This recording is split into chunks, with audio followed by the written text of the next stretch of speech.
The presidential race with the nonstop twists and turns takes yet another tonight. Robert F. Kennedy Jr. says he's out and he's backing Donald Trump. So I cannot in good conscience ask my staff and volunteers to keep working their long hours or ask my donors to keep giving when I cannot honestly tell them that I have a real path to the White House. Why he thinks this can change the race. Will it actually happen? Tonight, Kamala Harris is back in Washington, but did the vice president give us a look into her immigration policy? Let me be clear. After decades in law enforcement, I know the importance of safety and security, especially at our border. Plus, the first suspensions. Who's taking the fall at the Secret Service tonight over the Donald Trump assassination attempt? And your money. Interest rate cuts almost here, and why it is happening but just before the election. I will explain it to you. Hello to Washington. Welcome to the most politically unpredictable show on all of television. I'm Blake Berman. This is The Hill on NewsNation.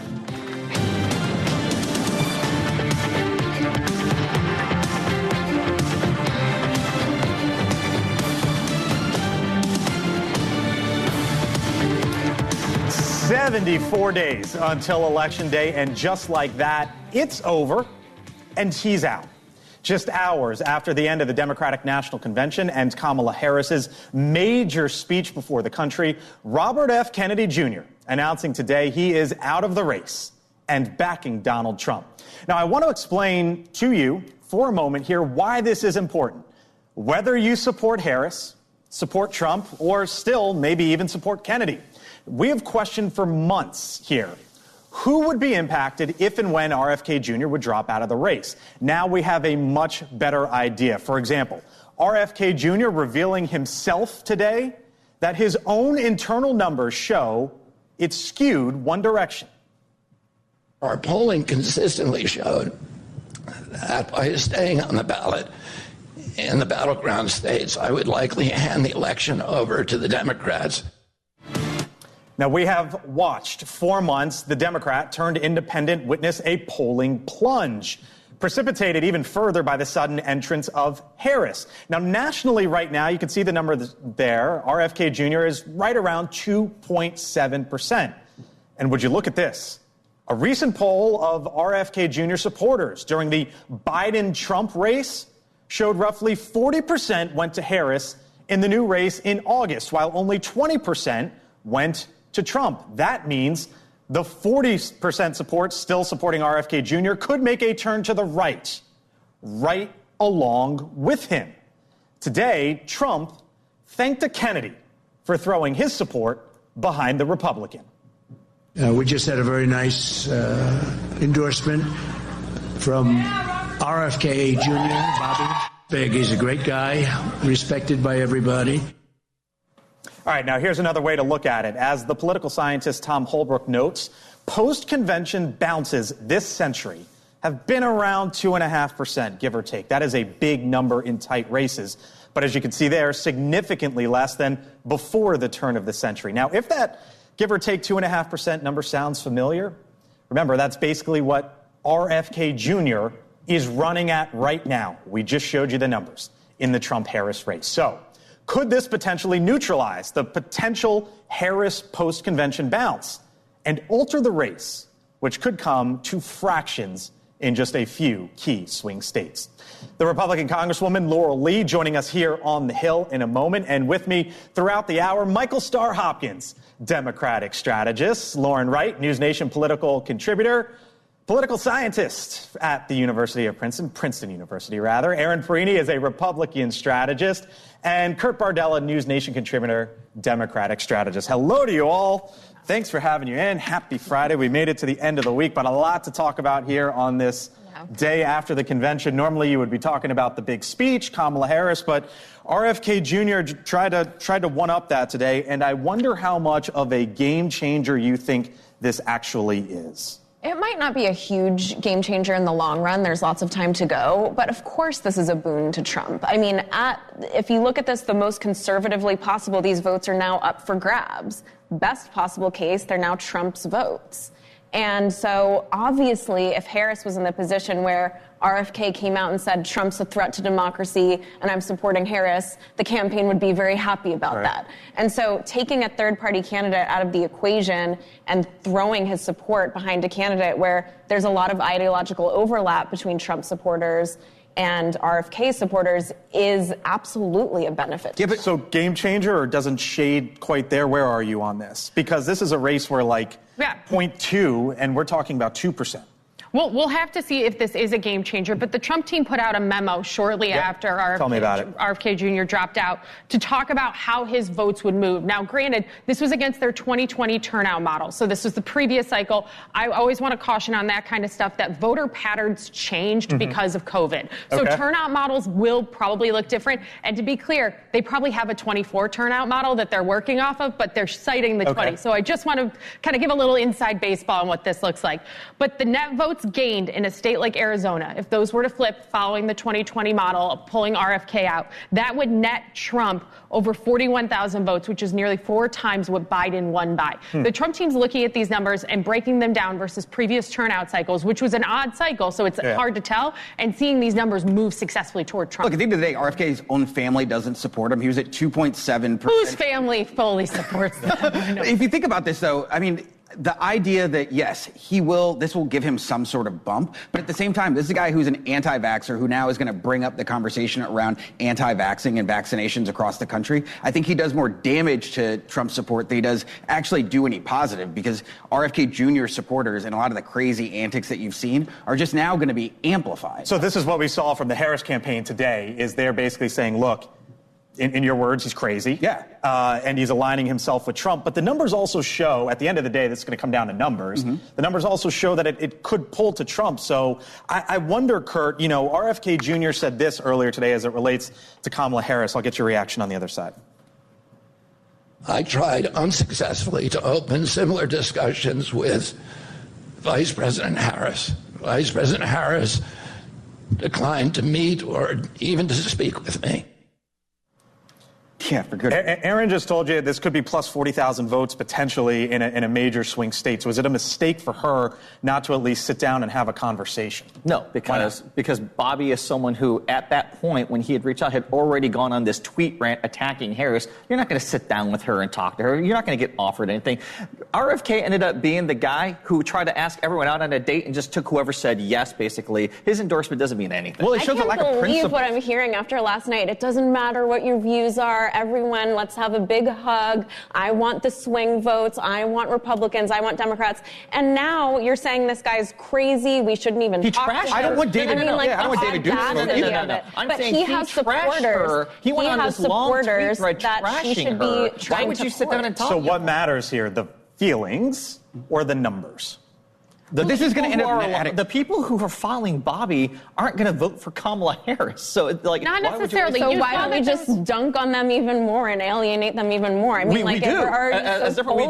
If you are lunatic crazy and you're killing bears and burying them in Central Park, you're freaking nuts. And I got no problem with any Democrat saying that. Just real quick, though, to go back to your original point that he said all these mean things about her. Let's remember, Kamala Harris called Joe Biden a racist on the debate stage and still became her VP. Always the Republicans go back to. But let's remember here, you can cover a political divide if you're willing to have the the conversation. But Kamala apparently was too upset about a tweet to stand up and have a conversation. Come on, no. And we're not going to do that. Oh, you want to play that game? Let's talk about Jim Clyburn. Let's talk about Jim Clyburn. He's not in the cabinet. He doesn't have a job. Here's what's fascinating about this. You see the emotions that RFK Jr. sort of pulls out from both the left and the right. And at the end of the day, he could have a major say in all of this because there is there are millions of supporters. I'll give you the last word here. Yeah, I mean, I think Democrats should be worried about him tipping the scales because at the end of the day, we all know that third parties do damage Democrats. But I think he is uniquely bad as a candidate, and it won't be able to actually cause any damage. All right, come on in. Laurel Lee, she is the Republican Congresswoman from the state of Florida, joins us live once again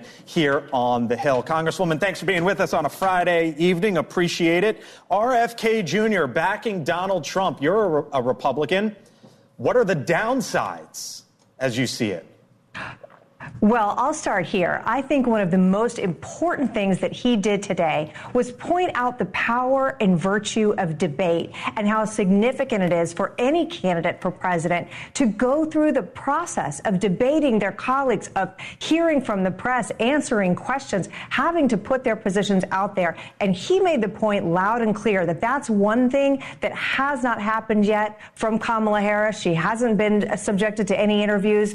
She hasn't sat down with the press. And I can tell you, there is a big difference between reading from a teleprompter and doing what we're doing here tonight, answering questions from journalists, hearing from them, and responding to the things that are on their minds. So I think he made a very important point for the American people to think about, which is that she has yet to really be subjected to strong, intense, fair debate from either other Democrats or from the Trump campaign.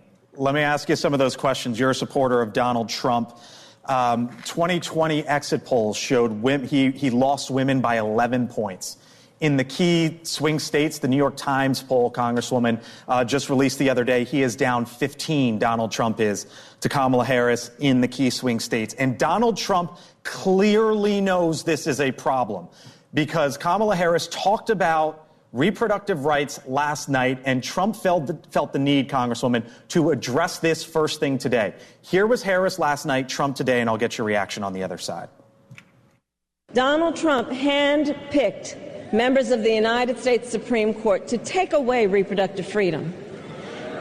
And now he brags about it. I'm very strong on women's reproductive rights. The IVF, very strong. I mean, we're leaders in it. And I think people are seeing that. So if Donald Trump essentially led to the overturning of Roe by putting the Supreme Court justices into the highest court, Congresswoman, and Roe was overturned, how do you think he can fix this issue now with women? It was a problem then, and it's a bigger problem now.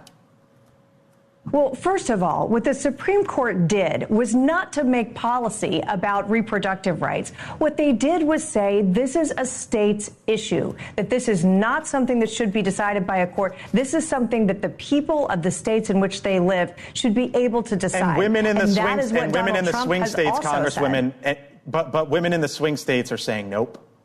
And that's the problem. Donald Trump has made clear that he supports families, that he supports IVF. So many of these talking points that are coming out of the Harris campaign are simply an inaccurate portrayal of what the Supreme Court did and what Donald Trump has said. And I will say this, when I talk to women, look, I am a suburban mom, and there are so many of us in my district. And when I go out and talk to my voters, they're concerned about prices at the grocery store. They're concerned about jobs. They're concerned about the quality of their children's education. So it is so important that we don't get distracted from the key issues that affect the lives of daily Americans. And as much as the Harris campaign might want to focus on that issue, it is completely a misrepresentation of the positions that President Trump has taken. And it is one of many things that are important to voters.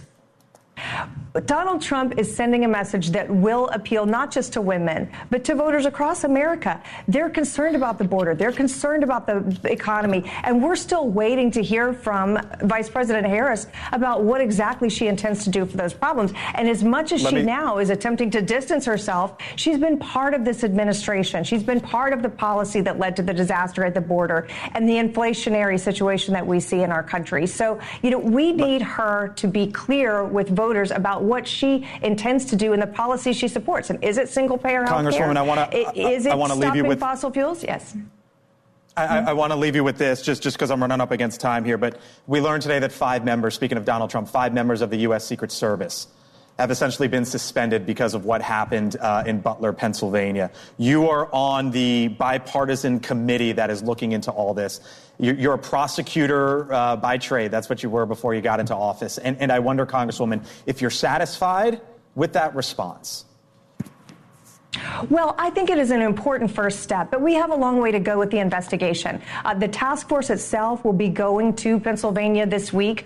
We've already had briefings from law enforcement and been night and day gathering facts and information about what went wrong and what led to that security failure. So I do think it is important. I do expect that there will be some reforms. There'll be things that we need to look at, that we need to fix to get to the bottom of how such a catastrophic failure could have happened. But this committee, all of us, Republicans and Democrats alike, we're very committed to making sure that we get to the bottom of it, because we have two presidential candidates who are out there every day, and we need to make sure that we're keeping them safe. Congresswoman Laurel Lee, as she said, answering the questions here on the Hill. Thank you for your time, as always. Appreciate it. Great to see you. You too. Have a great weekend. All right, still to come here on the Hill. Not just weekend yet. 45 minutes to go for us, at least. Did we just get a look into Kamala Harris's potential immigration policies? The hint she dropped and what it could mean. Plus, as I just mentioned, 5 suspended, the fallout after the failed assassination attempt against Trump. But why isn't the Secret Service giving us more details? We're speaking with a former agent later here on the Hill, and he says the time has come. The Fed chair signals a rate cut next month. On the other side of the break, I will explain to you why this is happening right before the election and right in the middle of a crucial 10-day stretch. What it means for your money as well. I'm Blake Berman. This is The Hill. We're back in 3.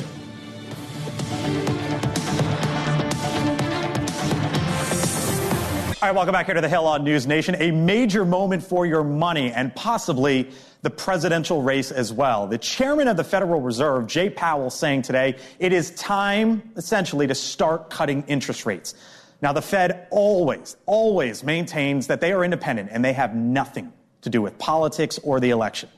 But let me show you why this big economic moment will happen right in the middle of a huge 10-day stretch. So here's the calendar in September as it's going to look. The Fed will be making their announcement about cutting interest rates on the 18th. It's really at this point, how big is the cut going to be and what does it look like going forward? So that's that. But let me back you up here. The 10th to the 19th, these are the 10 days and what could be huge. Because what's on the 10th? That is the first presidential debate between Donald Trump and Kamala Harris. That'll drive the narrative here for the next handful of days. What happens on the 16th? Possibly the most important swing state in this election, Pennsylvania. Early voting starts then. And then on the 18th, we could start to get the news. You know what? We're starting to cut interest rates here. That's good. We're on the other side of this mountain. But that's not the only thing that happens the 18th. Potential sentencing of Donald Trump the very same day. We'll see if it happens that day or not. And then the 19th, the very next day, absentee ballots are mailed out in Wisconsin. So you're going to have this 10-day stretch here, debate, and what's issue number 1? The economy, cutting interest rates right after it. So that's how the calendar sets up. Now you're probably wondering, why is the Fed going to be cutting interest rates now? Why are they doing this? It all goes back to the unemployment rate. Look at where we were when they started raising rates. March of 2022, the unemployment rate was at 3.6%. Right now we are at 4.3%, and that number is expected to go up. So those are just percentages, right? What about the total unemployed amount of people all across this country? Here's what it is. March of 2022, 6 million. Right now, it's 7.2 million. But it really impacts more people than that, right? Because these are spouses. They have spouses, maybe. You have kids, right? So this is individuals, families, communities, so on and so forth. Jay Powell today made it clear they think the job market could potentially crack, and they do not want that to happen. Listen. The cooling in labor market conditions is unmistakable. Job gains remain solid, but have slowed this year. All right, so as rates were raised, what happened? These are just a couple examples. Mortgages and car loans, right? Look at where we were in March of 2022. You get a 30-year mortgage for under 4. Car loan right in the mid-4s, essentially. And look at where we are right now. It's near 7% on a mortgage rate, maybe 6.5% if you're lucky right now. Car loans at about 8%. So that's the picture. But let me take you back to the calendar here for a second. What about it? And Michael, I'll start with you. If Jay Powell starts cutting interest rates, the Fed starts cutting interest rates Right in time for ballots going out. What's Kamala Harris going to say? Well, I mean, I think it's going to be interesting because as Democrats start to focus on the economy more and talk about policy, there's going to be a real conversation around Social Security, around unemployment, and around equity in the system. And so I think you're going to hear a lot more talk about what it looks like for the middle class tax cuts and rather what Donald Trump wants to do in terms of doing tax cuts for like the top 1%. You know this. I know this. Jay Powell will be one of the most famous men in America. Yep. If he starts cutting rates because Donald Trump will go nuts. Yes, no matter what, Donald Trump will say this is politically motivated and this is the Fed. I can imagine that Donald Trump will say that this is the Fed playing politics by lowering rates right ahead of the election, right before votes coming out. It's clear that this has been a longer path for the Fed, and that's not really necessarily a salient argument, but it's one he's going to make. The big issue here is the fact that Donald Trump needs to be talking about the economy in a way that's relatable to the American people. And that is always going to be the biggest issue for everybody, including the tax cuts. Because if we're being completely honest about the tax cuts, there was a New York Times analysis piece in 2019 that said the majority of Americans got a tax cut. And the wealthiest 1% actually saw their tax cuts expire. Right. There will be tax legislation. But the top 1% saw their actual tax bracket, the amount they paid, go from generally 40% to 45%. Their numbers went up for the highest people in the country in terms of earners. So, let's be clear here. The middle class got a tax cut. It's going to have to happen anyways. They're going to have to take it up. Yeah. But let's be honest about what the Tax Cuts and Jobs Act did. How's Trump going to handle this? Probably poorly. But I want. Yes, because what he does is he takes an issue that actually most people don't pay attention to: abstract interest rates. Yeah. They are angry. But we're feeling it though. That's exactly right. All over the board. That's what matters: is what you feel, what you pay for, what you're paying for a mortgage, what you're paying for rent. But Trump will personally attack Powell and.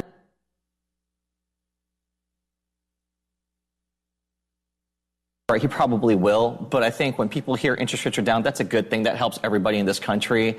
And I think it'll backfire if he tries to demonize the Fed chair for doing something that every American's going to like. Should she take a victory lap, though, because there's a risk with that? Yeah, absolutely not. Absolutely don't take a victory lap. Don't spike the football. Don't George W. Bush mission accomplish this. This is just the Biden-Harris economic policies are working. The Fed rate is down. Inflation is cooling. The job rate is steady. Just keep it simple. Don't overcomplicate it. And again, the Fed is independent. Nothing to do with politics, but it is going to be right in the middle of this election. Still much more ahead here on the Hill. 5 suspended. The failed assassination attempt on Donald Trump leads to changes at the Secret Service.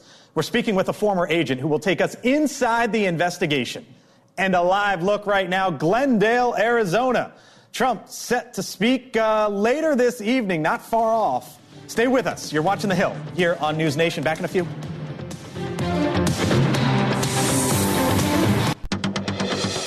Welcome back here to The Hill on NewsNation. The fallout from the Donald Trump assassination attempt continues tonight, with the Secret Service suspending at least 5 agents. Now, 4 of those agents were assigned to the local Pittsburgh field office. 1 was on the former president's personal detail. Not many details currently known beyond that, with the Secret Service saying in a statement, quote, "The review is progressing, and we are examining the process, procedures, and factors that led to this operational failure." The Attorney General Merrick Garland asked about this earlier today as well. I don't know anything about the particular disciplinary actions that are being taken. This was a security failure, and there is both an internal and an external independent investigation of what happened. Joining us now here on The Hill, former Secret Service Special Agent Charles Marino. Charles, thanks for being back with us here on the show. Appreciate it. You have as much insight into this as anyone. So I wonder, Charles, what your initial takeaway or your initial thought was when you saw this come out, because they're still being very guarded with the details here.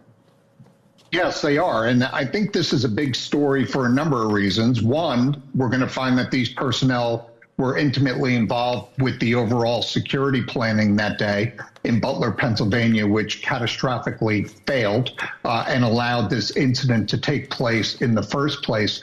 And the second thing is the timing. We're over 30 days from the date of the incident taking place, and these agents are finally being placed on administrative leave. I've always argued This should have been an action that the agency should have taken immediately the following day. You had agents that were involved not only in this failure, but also in a significant event. And if you look at the way law enforcement across the country handles these types of incidents, administrative leave for personnel involved is always the first step. So there are two different not two different kinds of suspensions, but one person who is the personal detail and several others from the field office. So let's take those one by one. The personal detail, as you know, but for our audience here on NewsNation or those listening to us on SiriusXM, those are the folks who stay with presidents and former presidents for years, in some cases decades, right? And so if someone from the personal detail is a part of the suspensions, Charles, is that one of the individuals who were closest around him? Maybe someone who was within feet of him? Who might that be, and what does that tell you about the failure? Well, the answer to what you bring up is that, yes, it's somebody that's assigned full-time to the protective detail of the former president. However, what it's important for the audience to understand is that personnel from those full-time protection details can be sent out to locations to participate in the overall security planning as part of the scouting, advance essentially, team. You're saying. That's exactly right. And what they would have done was they would have married up with the local field office personnel based in Pittsburgh for this trip to conduct the advance. So the fact that we've got one person being mentioned as being placed on administrative leave from the detail tells me that they participated in the overall security planning with the local agents. So, I don't want to put words in your mouth, obviously, because you know this way better than I ever will, but it sounds like what I'm taking from you is someone from the advance team who's a part of the overall team for the president went there with the local folks. They've identified those at least 5, and that's where all of this has started. That's exactly right. And this is very easy to do for the agency. It's a quick process. You know who's involved in the advance planning, who's creating the security plan, who's responsible for implementing it, who's responsible for coordinating with state and local law enforcement. So the answers have always been there. The big question is, why is it taking so long to place these individuals on administrative leave? I hear you on the so long. Are you surprised that it's I don't want to say only 5, but 5, because maybe you think it should be fewer or more. I don't know. What do you make of that number? That number resonates. I think we'll see that number stay fairly consistent. I don't see any gross negligence on the part of those operational agents, the inner perimeter, the detail that responded to the shooting that covered the former president's body with their own. Of course, there'll be an after-action review. You know, another thing that's important to remember is we now have 5 investigations of some form going on. You've got the USS internal review, the Secret Service. You've got the DHS internal review. You've got the FBI investigation, the Inspector General, and we've got the bipartisan independent commission. So as these investigations are ramping up, you will see further information coming from the agency start to slow. Charles Marino, former Secret Service special agent, always great to hear your insights, sir. We appreciate it. Thanks for being with us here on the Hill. Thanks for having me. You got it. You've been around the former president a lot. I wonder what you make of the suspensions or reassignments. There's some reporting coming out now that potentially these folks were maybe even reassigned. I wonder, just from having been around Donald Trump for quite some time, like you had in your former role, what you make of the decision here.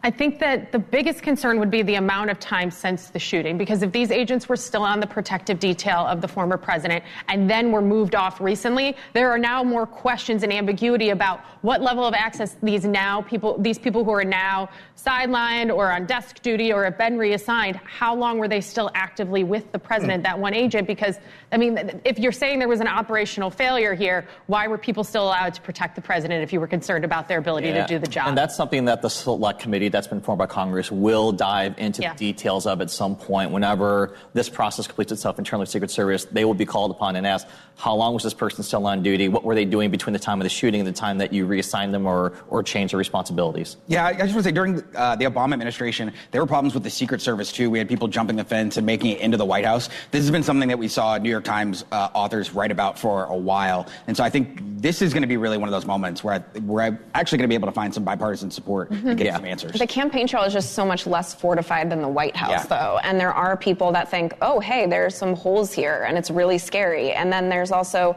the silver lining is he's got hopefully a very beefed up operation around him now. You talked about beefed up operation. Yeah. I wonder, Robert F. Kennedy Jr. was getting Secret Service protection, and now that he's ended his campaign, that goes away, right? And I wonder if they're going to put some of those folks. No, I don't think. I doubt Trump is going to hand over any of his security detail. No. I'm saying from the other way around. Trump's detail, I doubt it. Because they have the manpower now. They could move agents around, right. but changing the core of a team around a president is kind of a big deal because these are the people who are closest to them every day in and day out. And so if they were to change 4 or 5, that close team, that would actually be a very big deal. All right, still to come here on the Hill. The party is over in Chicago with the DNC wrapping up. Kamala Harris facing her first election battle. Did she promise mass amnesty while speaking at the DNC last night? Did you just hear all of them agree? I promise you they're going to disagree on this one. And live pictures, Glendale, Arizona, where Trump set to speak here in a few minutes. Live look there, down there in the Southwest. We are back here on the Hill, 4 minutes away. Stay with us. Tonight, a stunning NewsNation exclusive. We're not alone. Special correspondent Ross Coulthard goes one-on-one with a former Pentagon official who's risking everything to unearth the truth. Confessions of a UFO hunter. Tonight at 9/8 Central, only on NewsNation. Arizona, as Donald Trump is getting ready to rally voters in that key border state. It comes as Kamala Harris introduced herself, you could say, to the nation last night and laid out some actions that she would take on the border if elected. I will bring back the bipartisan border security bill that he killed, and I will sign it into law. We can create an earned pathway to citizenship and secure our border. All right, so I heard that last night, Kurt, and I said, wait a minute. And I had to bring it back to listen to that. And I thought to myself, is she proposing amnesty? Because that is what Republicans are going to say. And when I heard that, I basically thought to myself, all right, there's a world in which Democrats could run Washington. She could win. Right. They could flip the House, keep the Senate, right? It's certainly possible. What I heard her say is... And is that her outlining maybe mass amnesty if that happens? I think she's outlining that she would sign the bipartisan Senate bill that one of the most conservative senators in America, Ray Lankford, put forward. That's $20 billion in funding for the border. That's 50,000 more immigrant detention beds. That's ending catch and release. These are all things that Republicans have purportedly said that they wanted for years. She's saying, I'll sign that bill. Comma plus earned pathway to citizenship, and what does that look like? At the end of the day, we have to figure out some type of legal immigration status, because right now we've got 10 million to 15 million undocumented workers here. They bring in $400 million worth of tax revenue and have $1 trillion in buying power. And if we kick them out, that will destroy the economy. What do you want her to do? She's got because she alluded to it last night without giving any sort of detail. Yes. And here was Katie Britt, for example. Katie Britt said, quote, Senator from Alabama, Republican. There it is. Kamala Harris confirms mass amnesty is on her agenda. That's another incentive for millions to continue flooding over our border illegally. Yeah, so under the Biden administration, they put 2.1 million visas in so that people could come in legally. And under Trump, what he wants to do is deport 10 million undocumented workers, which would absolutely destroy the economy. So Republicans are going to have to come to the table and figure out a way to give some of the people who are here a pathway rather than destroying the economy by kicking them out or forcing them to stay in the shadows, because there is so much tax revenue they could bring in. So they say pathway. What do you say? Here's how bad Kamala Harris is on this issue. Okay. Trump separated families and has said, I'm just going to deport every single person here illegally. And he's winning on the immigration issue. And that means that people are exceptionally angry at the border. And what Harris eventually has to deal with is the fact that the Biden administration contributed to the crisis in the first place. Sanctuary cities And states are a pull factor. Publicly funded healthcare, which she raised her hand for, and so did Biden, is a pull factor. Decriminalizing crossings is a pull factor. Dismantling ICE is a pull factor. And so she will be taken to task on those issues, and she needs a better answer than this correct, very popular bipartisan bill that was the best. But what would Republicans have Democrats do at this point? You guys haven't come to the table and actually been good faith partners in passing legislation. Well, so we've got to do things. You smashed the table. You guys literally had a bill. It was a Republican bill that you guys put forward. Well, there was a bipartisan bill, but I think but for you to say that like Republicans in totality tanked it is not honest, because it's it was bipartisan bill. It was one Republican. You're right. It was your leader. That's fair. That's fair. It was your leader. You're right. No, but let's we were willing to sign. So hold on. So Republicans in the House put forth H.R. 2. That was going to go nowhere in the Senate. The bipartisan bill in the Senate was probably going to go nowhere in the House, but Donald Trump did have his say. So here's the thing. Right now, that bill, that is a border bill. That is not an immigration bill. Mm-hmm. And there is conflating of the two and playing with the two, because Democrats like to sit here and say, you guys walked away from the biggest immigration bill that this country has ever seen. This is border security that should have happened a long time ago, that was prevented under the Biden-Harris administration. Why didn't you guys $1 billion for border security? So Democrats put $1.2 billion for border security. If Republicans really cared about the border, they would have gotten behind the border bill. Here's my question. Politically expedient for them to try and do this. Here's my question, which is, she talked about it last night, and it's the comma plus. Yes. Right? And what that eventually looks like. Kamala Harris today, when she left Chicago, she's on her way back here to Washington. She was asked about what comes next, and she said this.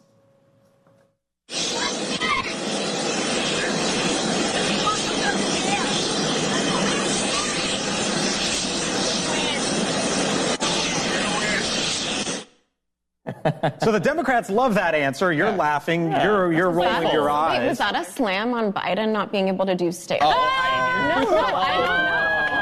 I didn't even know. I didn't even see it that way. I didn't take it that way. No, that's great. I love it. That's the answer. I thought to myself, though, that's a pretty generic answer when some of the country wants answers on what exactly does come next for her. But when you say that, when Republicans say that she hasn't put forth policy, look, healthcare, expanded coverage for ACA under subsidy, Medicare for all, raise corporate, and we had to litigate that, and we decided because Republicans wouldn't support that we had to go a compromise. Let me ask you this. Healthcare won't work. That's why. But that's different than she hasn't put forth policies. We don't agree with her policies. Let me ask you this: what should she do next? I think the next thing she has to do is talk about the economy. And that's what she's doing. She's going to put forth more economic policies and build off of what the Biden administration has already done, which has been successful. 16 million new jobs, 2 million manufacturing jobs. We've lowered unemployment for the longest time in 50 years. To act like it's not successful is just not true. What should she do next? Exactly what she just did, which is you don't step on your convention speech by talking to the press the very next day. Okay, fair enough. By the way, live look right now, Glendale, Arizona. 10 minutes from now, we expect Donald Trump to take the stage there, give or take, as we take a live look. And the big news that we started the show with tonight, which was Robert F. Kennedy Jr. announcing that he is dropping out of the race and that he is backing Donald Trump. And as we went through the numbers, the reason why this is so significant is because in a race that's probably going to come down to the 6 or 7 key states in which 0.6 or 0.7 in a state could tip the race one way or another, Robert F. Kennedy Jr. is still polling around 3% in the race. And if those votes end up going to Donald Trump, you have to wonder whether you support Harris, Trump, or you want Kennedy to stay in the race, how all of this shakes out. And I wonder, Aaron and Lauren, as we look at the stage there with Donald Trump, RFK Jr. has endorsed him. There's talk about maybe putting him in the cabinet.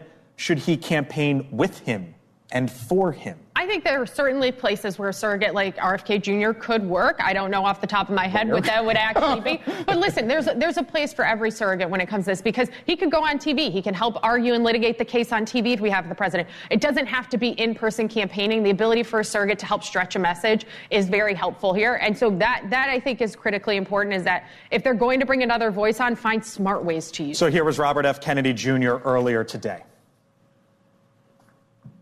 Our polling consistently showed that by staying on the ballot in the battleground states, I would likely hand the election over to the Democrats. So that was his reasoning for it, Lauren. Same question to you. How should Donald Trump try to use him?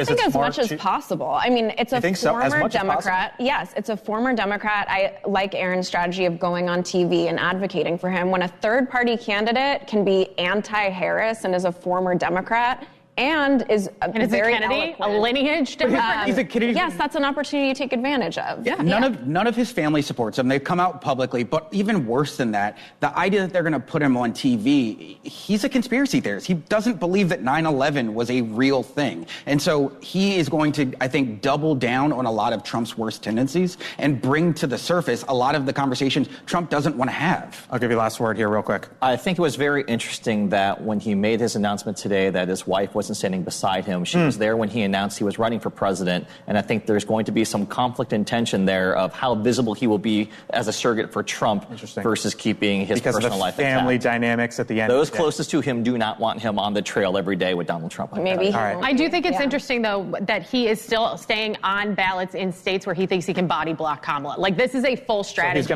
he's going to be off the ballot in the key swing states, he says, but still on the ballot on others. By the way, coming up on the Hill Sunday with Chris Steyerwaltz. Speaking of Arizona, what's going on there? My goodness. Glendale. Chris, we'll talk with Kari Lake. She is the Republican candidate for Senate in Arizona, locked in a big battle there. That is Sunday here on NewsNation with Chris. And by the way, Monday here on the Hill, we will reveal an exclusive new 2024 forecast. We'll break down new polling analysis from the Hill and Decision Desk HQ. That guy right there, on where the race for president stands. That is Monday, 6 o'clock Eastern here on the Hill. Leland Vitter, host of On Balance, joins us on the other side of the break. Stay with us. We'll be back in a few.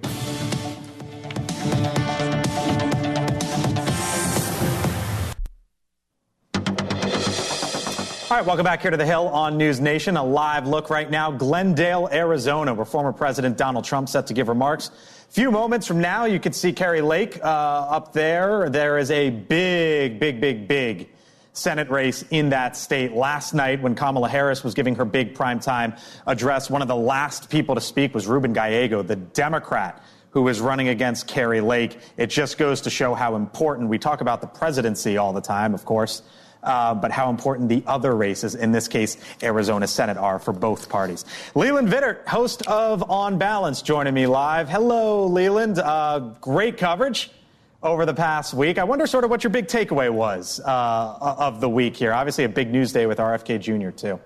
Yeah, a huge news day. And you think about, we talk about October surprises. You had two monstrous surprises, right? You had the Trump assassination attempt, maybe even three. Yep. The debate, the Trump assassination attempt, and then Joe Biden dropping out. And still the race is now back basically to where it was at the beginning of the summer. It's basically tied, and here we go. Tied, basically, here we go. And you got to wonder where the RFK Jr. support goes. And that's going to be one of these stories coming up. Who do you got tonight on the show, real quick?